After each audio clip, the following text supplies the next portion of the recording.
Good day mga PC Wi-Fi builders. May bago po tayo ngayon na bagong system ng mga PC Wi-Fi. At ito po ay tinatawag na Vendora Wi-Fi. And ngayon nga po ay magbi-build tayo gamit po ang isang variant po ng Vendora, which is yung wireless base na MikroTik. So ang gagamitin natin is half-light, MikroTik half-light, at saka isang ASP8266 at isang custom board na binili lang namin dito sa local supplier namin. Merong compass na access point, itong 12 volts adapter, 5 amperes, tsaka universal coin slot. Ang gamit nga pala natin na pang flash ng ASP is itong tawag nito micro USB cable, na yung kabilang dulo is USB, yung isasaksak sa USB port. So para masimulan yan, magda-download muna tayo ng mga kakailanganing mga tools, mga software tools na mada-download natin sa website ng Vendora. So una, open lang kayo ng browser, tapos punta lang kayo sa vendorawifi.com. Logout lang natin. So ito, punta lang kayo dito sa vendorawifi.com. Kung may account na kayo, sign in na lang. Pero pag wala pa, click nyo lang yung get started at ito yung bubungad sa inyo. So fill upan nyo lang ito, yung your name, business bendo, phone number. Ito yung importante, yung email at saka yung password. Tapos click nyo lang register. Ayan na, tapos na. Tapos nyan, mag sign in na tayo. Ito, login. Ito yung dashboard ng Vendora, pero wala tayong dyan. Diretso tayo dito sa downloads, tapos ita-download na natin yung mga kakailanganin na mga tools at saka yung mga bin file. Ito yung i-build natin, ASP82 na standalone. So may dalawang variant yan, mayroong LAN variant at saka wireless. So wireless yung i-build natin, so ito yung ita-download. Click lang yung download, gawa tayo ng folder para madaling ma-search.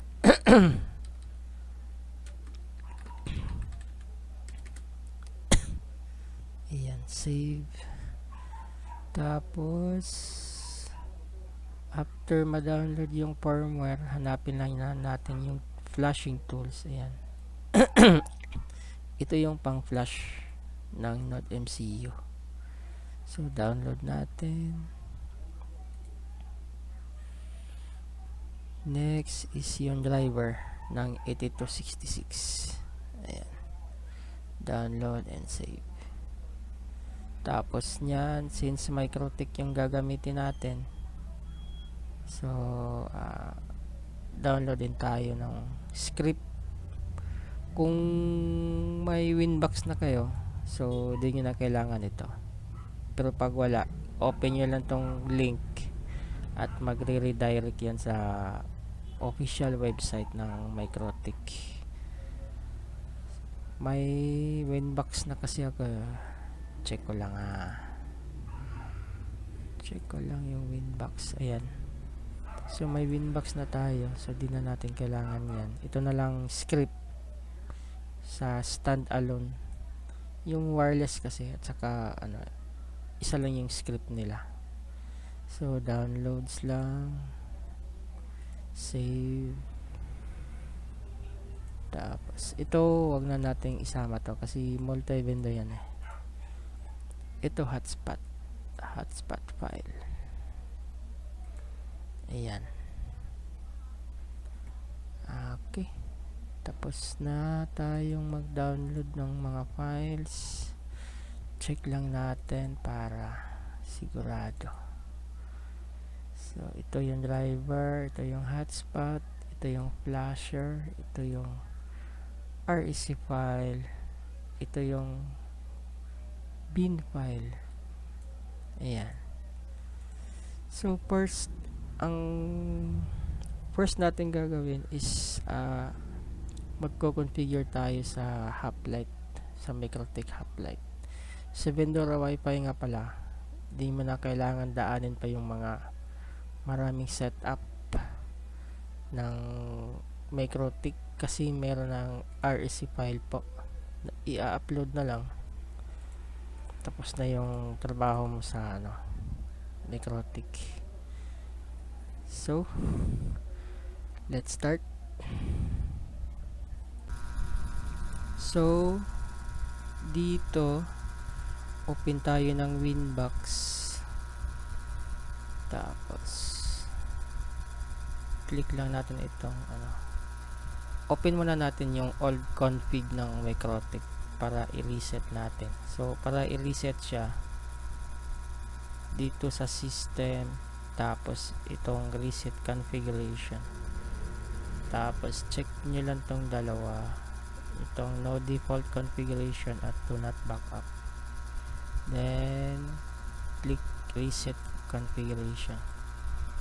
Magre-reboot yan kasabay nung bagong config, yung zero configurations. So antayin lang natin na matapos siya. While waiting, open lang natin yung mga files na dinownload natin kanina. Ito yung i-upload natin, itong setup standalone vendor. Lipat natin dito sa kabila.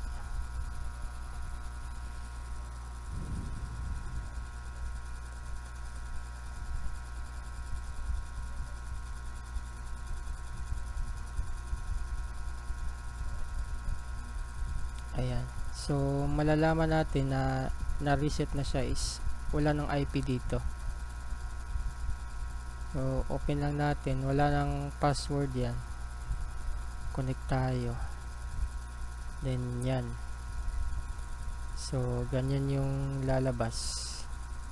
So, ang una natin gagawin is i-upload yung file. Tanggalan natin ng lumang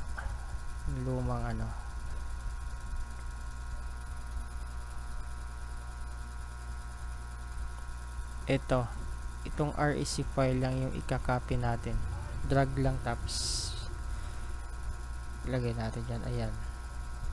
After that, open tayo ng new terminal.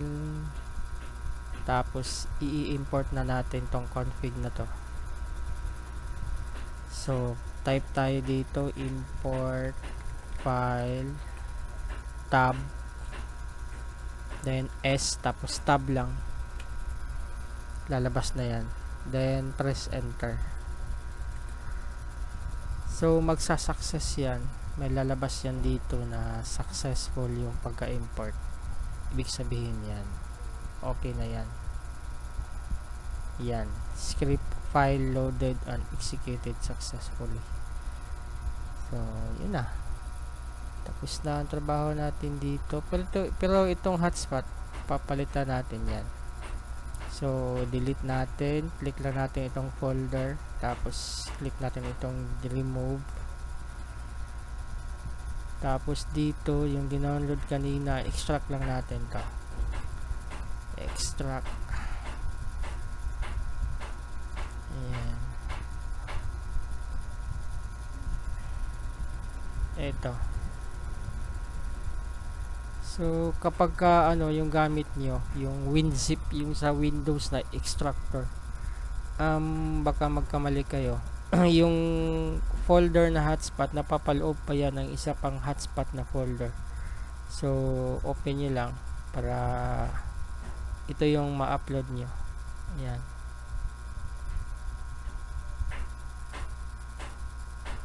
So drag nyo lang ito dito.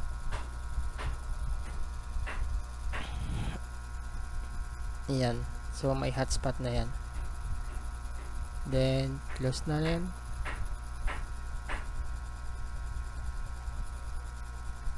Open lang natin ito para mamaya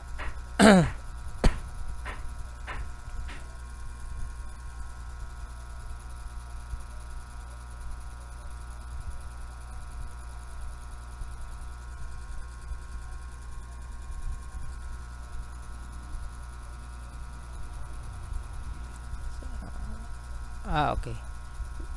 Desktop ko pala to.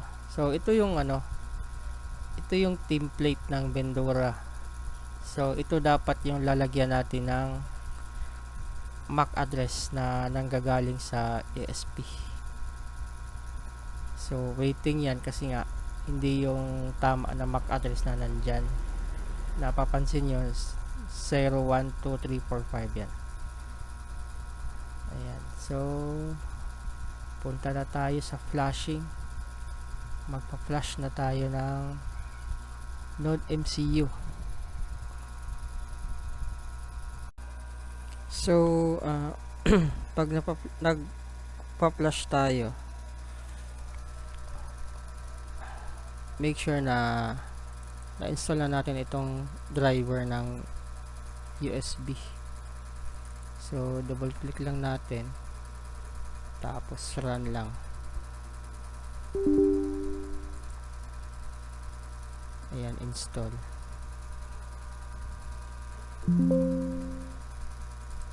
Pagkatapos nyan, X nyo lang. Then dito tayo sa Node MCU 5 flasher. Open lang natin to. Ayan, then run.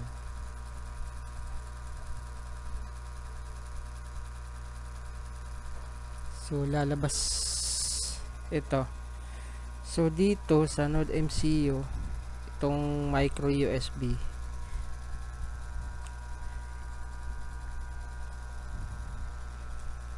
sasaksak lang natin. So kahit naka-mount siya sa CB, okay lang yan. Ayan. So dapat madidetect na yan ng 5 flasher natin. So reload lang, click lang itong reload, tapos lalabas itong COM4. Sa akin COM4, baka sa inyo iba. So basta may ganito, okay na yan. Then click itong browse, hanapin natin yung dinownload natin kanina. Ito 8266 wireless. Tapos itong bin file yung i-upload natin. Ayan, wireless kasi. So click lang, tapos open. And then dito sa baud rate, select nyo lang itong 57600. Then sa flash erase, itong wipes, yes, wipes all data. Then flash. Yan. Kapag ganyan, ibig sabihin nagpa-flash na yan. So antayin lang natin na matapos. Medyo matagal-tagal to kasi ginamit natin is pangalawa sa pinakamabagal na mag-flash na mag-write, yung 57600.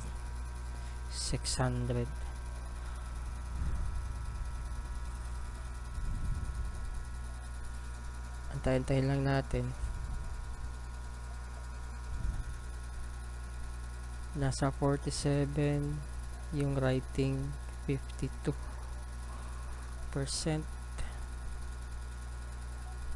Di siya masyadong mabilis mag-write, pero yan, kumbaga sulit yung pagka-write.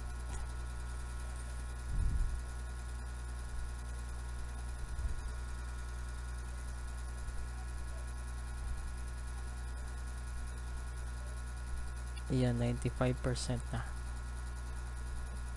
100. Yan. Farmer successfully flush. So, X na natin yan. Ito din. Then, dito sa board natin, tanggalin na natin itong micro USB cable.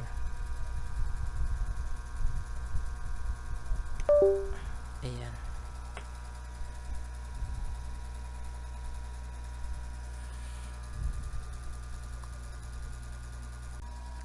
So, tapos na tayong mag-flash. Ang gagawin naman natin is ibabound yung ESP sa wireless ng Microtech natin. So, dito sa wireless table ng Microtech, ito, pag i-open natin to, dito natin malalaman na naka-AP bridge siya, at saka pwede rin nating baguhin yung SSID niya. So kung ano yung gusto nyong ipangalan sa wifi vendor nyo, yun yung ilagay nyo dito. Sa akin, default lang yan, Vendora Wi-Fi. Yun yung hahanapin natin para mabind si ESP. So dito connect lang tayo sa Wi-Fi. Hanapin natin si Vendora Wi-Fi setup. Since wala kasi kaka-flash lang, so ang gagawin natin, kailangan nating i-restart si ESP. So dito sa board ng ESP, may makikita tayo na dalawang button. Yung isa is yung flash, yung isa is reset. So hanapin natin saan yung reset. So ito pala yung reset sa may bandang kanan. So press lang natin yan. Yan. Lalabas na rin yung wifi ni ESP dyan.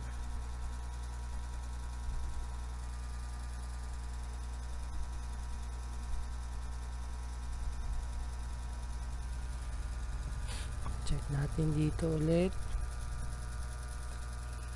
Wala pa. Dapat lalabas. Ayan, Vendora setup. Excuse me.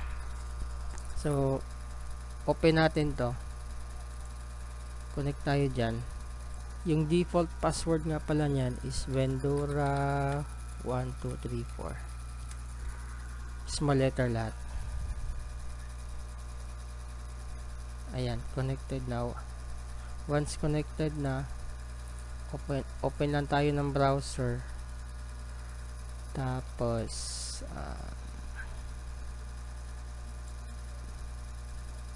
itan na natin para makita natin yung Microtech.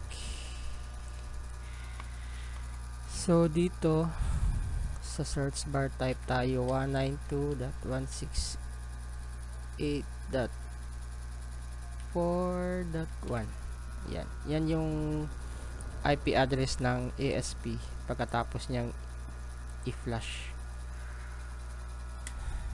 Yan. So dito i-connect natin si ESP sa Wi-Fi ng Microtech or sa kahit anong antena nyo para magkaroon siya ng network. So click itong scan, pagkatapos pili tayo ng network. So ito yung Wi-Fi ng Microtech. So dyan natin siya i-connect. Yan. Tapos dito sa baba, save and reboot. So dito mapapansin nyo Diyan lalabas yung ESP.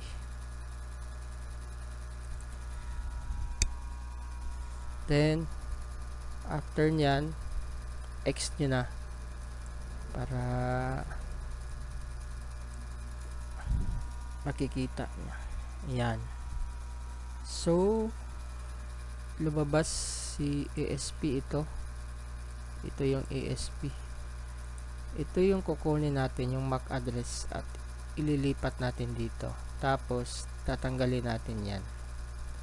So ang gagawin lang is double click natin yan.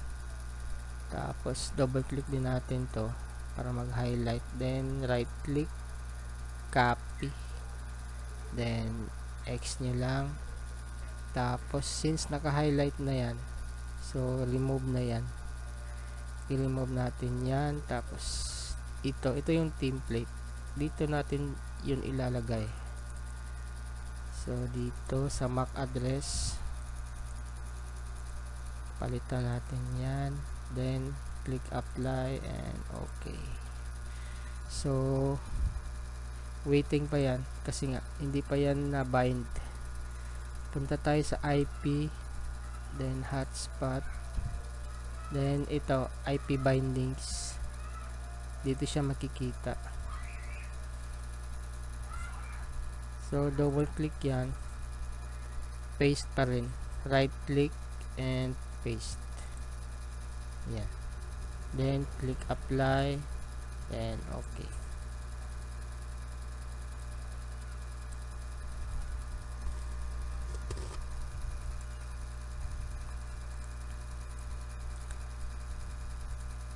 So tapos na tayong mag-bind, pero hindi pa siya naka-bound, waiting pa, kasi ang gagawin dyan, i-restart na naman natin si ESP. So doon pa rin sa sa reset button ng mismong board ng ESP, pindutin nyo lang isang beses. Yan, nag-bound na agad. So 'di ba, ang bilis. So ito na yung natin, Bendo. Check natin dito sa hotspot, users profile. Ayan, may profile, server, may server. So after nyan, pwede na tayong pumunta sa admin panel. Ito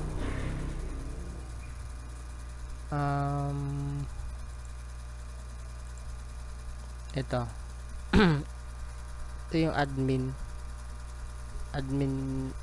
panel ng Vendora 10.253. So open lang tayo ng browser, tapos paste natin dito, o di kaya type natin 10.0.10.253, then press enter. Ayan, lumabas na si Vendora admin panel. So dito natin i-configure yung time rates, yung ibang settings, yung bandwidth limit, pero gagawa muna tayo ng password. Sa akin is admin1234. Kayo nang bahala gumawa ng password nyo. So dito, kung napapansin nyo, device not licensed, kasi nga hindi pa natin ni-register. Ito device identity, ito yung gagamitin natin para pag-register. So mag-register tayo sa website ng Vendora. Kunin lang natin itong device identity. Yan, tapos punta tayo sa website. Dito sa devices. So make sure lang na may credits kayo na available. Then mag-add tayo dito sa device ID. Paste natin yung device sa product tier, standalone, T2 Wi-Fi, wireless tayo. Then ito, kahit anong level lang yung ilalagay nyo. Tapos nyan, mag-add device. Ayan. So kung may credit kayo, ayan, diretso na yan sa activation. Pero kapag hindi nyo pa na-consume yung trial, so may lalabas dito sa kabila na trial for 24 hours. So pwede nyo i-avail yun bago kayo bibili ng credits. Since sa akin na-consume ko na yung trial, so activate na natin to. Dito mayroon akong 3 credits, tapos isang credit lang yung kakailanganin sa isang vendor. So click natin yung activate license, then confirm. Ayan. So may license na tayo. So refresh lang natin to para pumasok yung activation.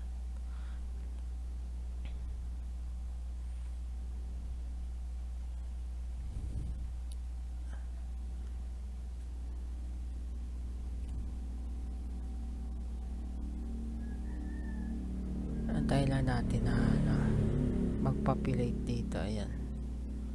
So hindi pa siya pumasok kasi nga wala tayong internet. Sige lang, refresh natin.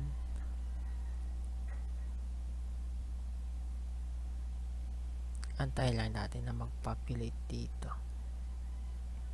So wala pa rin.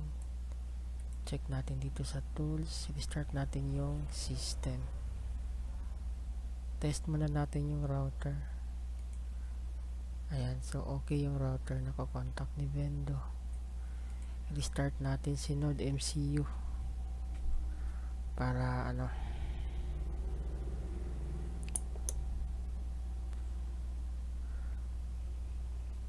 balik tayo sa dashboard, refresh. Ayan na, activated na ang vendor natin. So dito sa config,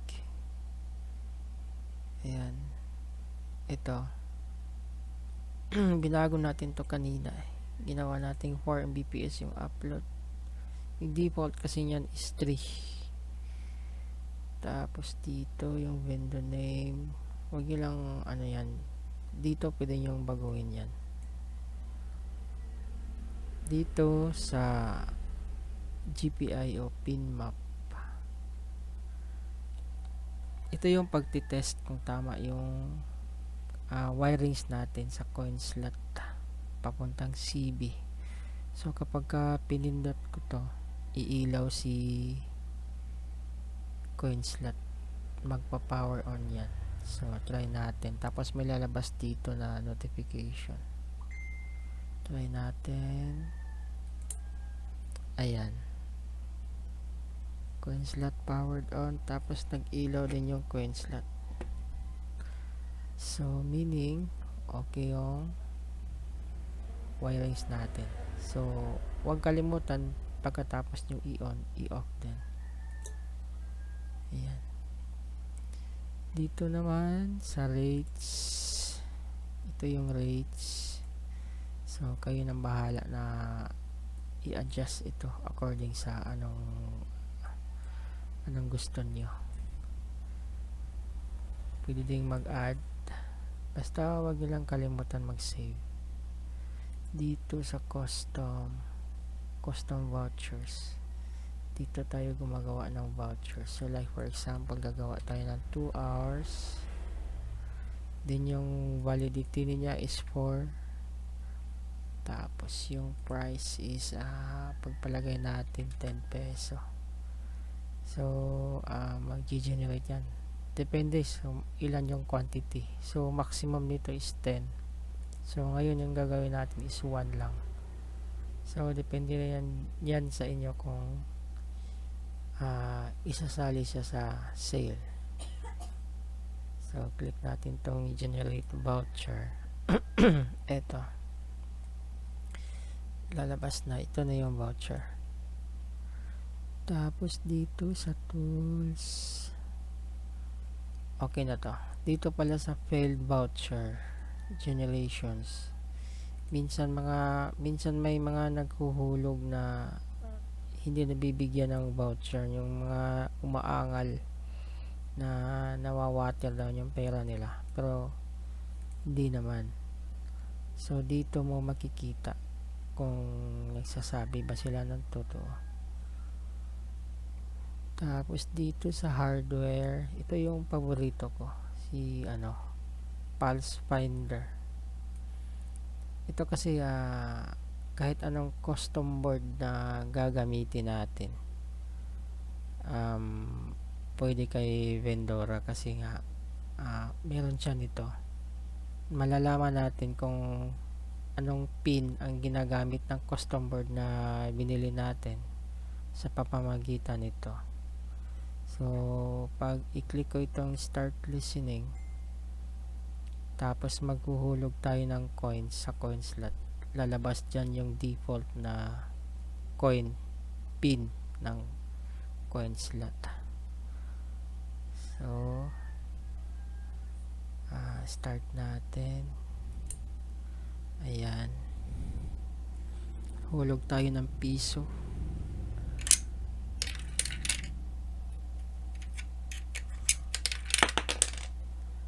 Ayan, so lumabas yung D6, yung default ng custom board natin.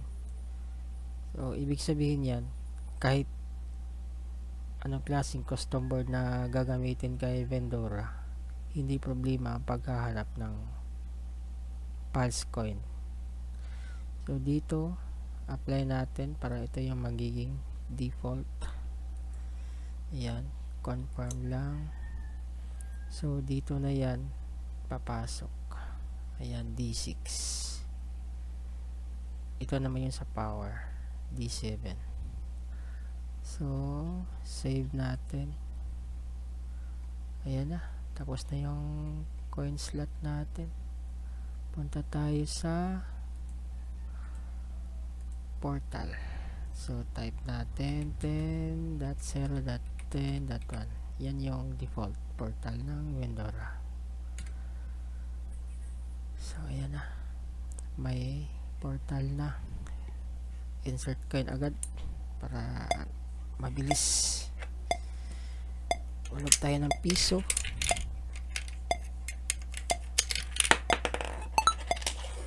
Piso, 2 piso.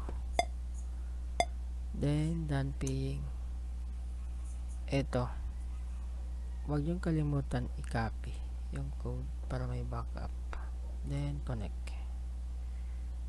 Ayun, so may time na, may pause, then resume, extend tayo.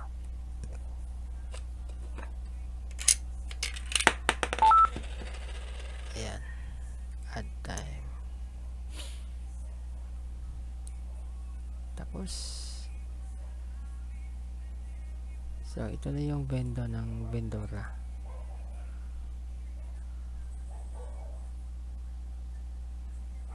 Ayos. Thank you. Bye bye.